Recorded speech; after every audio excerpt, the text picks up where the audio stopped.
D Joseph Vijay எனும் நான்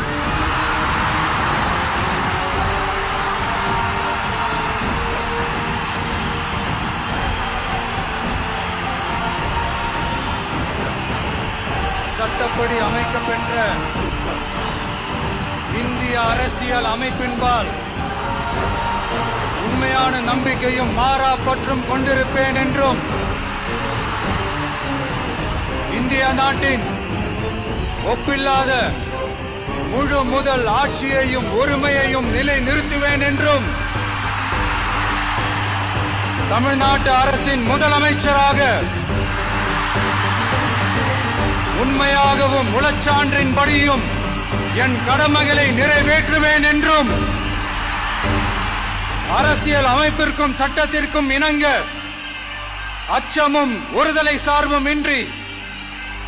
விருப்பு வெறுப்பை விலக்கி பலதரப்பட்ட மக்கள் அனைவருக்கும் நேர்மையானதை செய்வேன் என்றும் ஆண்டவன் மீது ஆணையிட்டு உறுதிமொழிகிறேன்.